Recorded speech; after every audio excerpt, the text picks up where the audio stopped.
For more on all of this, I'm joined in the studio now by senior politics reporter Ziyanda Ngcobo, tracking the story for us. Ziyanda, good afternoon to you. Okay, the National Prosecuting Authority suggesting today they're not done yet. They're most certainly not done yet, Stephen. And while on the one hand, their action last week of arrests and court appearances was welcomed, there's still many questions around where are the masterminds and the puppet masters behind, these scandals. And this is given in particular because in the investigating officer's papers, he says that there was a special request that was made that this tender specifically go to Edwin Sodi. Now, it also raises questions about Sodi actually giving money to certain ANC politicians and why that money was given. I mean, you have someone like Ngcobo saying that Sodi shouldn't actually face the heat alone, but actually he was just part of a much larger money laundering scheme. So the NPA is saying that they're not just done yet, and actually Sipho Mngwema did speak to the channel earlier. We did mention the fact that the arrests in this particular leg of these investigations are not done. So we should be adding 2 or 3 more people into the indictment. When the guys appear again on the 11th of November, we hope that they will be joined by those other accused that still need to be arrested with regards to the activities of asbestos and the charges that are laid down in the indictment that was served on Friday. The 11th of October, that's next week. Any hints as to who these people might be, Ziyanda?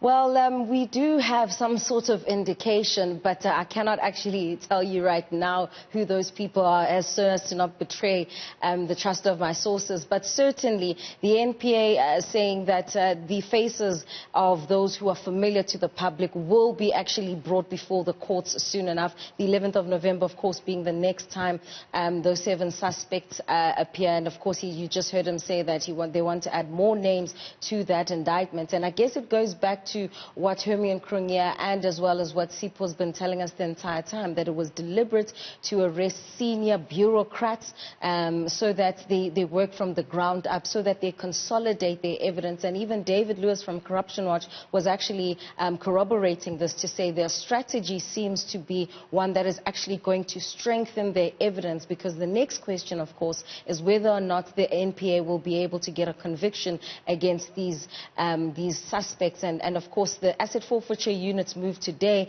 is at least, I guess, a sigh of relief for some South Africans to say that the money will be recovered. And residents in the Free State have said that now that they're doing this, can that money still please be used to actually remove those asbestos roofs, because the health hazard still remains. And then the cars that were taken today from Edwin Sodi, I mean, the man does a pretty good taste. Well, Stephen, good taste and expensive taste, to be very particular. I mean, we were at the business premises at Blackhead Consulting in Branston, and they took a Bentley GT Coupe, they took a Ferrari, they took a 2019 Porsche GTS as well.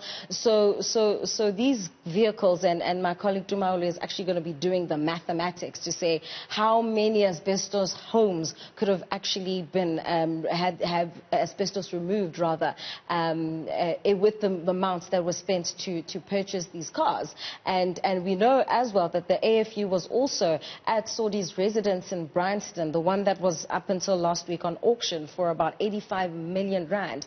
And we know that that house is within a trust owned by Sodi. So Sipho actually did confirm that the immovable assets like that house, he'll still be able to keep them in his possession, but he's not allowed to change or renovate or sell or transfer the house into anybody else's name. Ziyanda Ngcobo, thanks very much indeed. I imagine you get